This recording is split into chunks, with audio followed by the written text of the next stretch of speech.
3 মাসেরও বেশি সময় বন্ধের পর দর্শনার্থীদের জন্য আজ থেকে খুলে দেওয়া হয়েছে গাজীপুরের সাফারি পার্ক।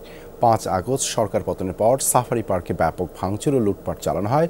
পর্যটন মৌসুম বিবেচনায় সাময়িকভাবে দর্শনার্থীদের উপযোগী করে পার্কটি খুলে দেওয়া হয়েছে বলে জানিয়েছেন কর্মকর্তারা। এ বিষয়ে আরও জানাতে সাফারি পার্ক থেকে যুক্ত হচ্ছেন সহকর্মী হোসাইন আলী বাবু। বাবু, দর্শনার্থীরা আসছেন কিনা আর পার্কের কর্মকর্তারা কি বলছেন? দেবাশিস, আসলে 3 মাস পর গাজীপুরে যে বঙ্গবন্ধু সাফারি পার্ক সেটা আসলে নাম পরিবর্তন করে গাজীপুর সাফারি পার্ক গাজীপুর নামে নামকরণ করা হয়েছে। সকাল 9টায় আসলে এই গেট খুলে দেওয়া হয়েছে, দর্শনার্থীর জন্য উন্মুক্ত করে দেওয়া হয়েছে।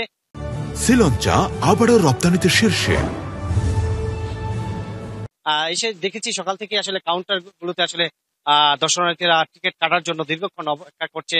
তারা আসলে অনেকদিনই এই যে 3 মাস বন্ধ থাকার পরে তাদের একটা ক্ষোভ ছিল, সেই সাফারি পার্কে আসতে পারছিল না।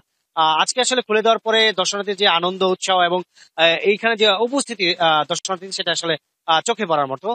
এখন কিন্তু আসলে দর্শনার্থীর ভিতরে ঢুকছে। আমরা একজন দর্শকের সাথে কথা বলবো। আসলে উনি দেখেছি দীর্ঘক্ষণ লাইনে ছিলেন টিকিট নেওয়ার জন্য, আসলে টিকিট পেয়েছেন, অন্যান্য অনুভূতিটা জানবো। আসলে আমি অনেক ভালো লাগতেছে। আমি এখন ভিতরে যাব, ভিতরে যাওয়া যদি সবকিছু ভালো দেখি তাহলে আরো অনেক বেশি ভালো লাগবে।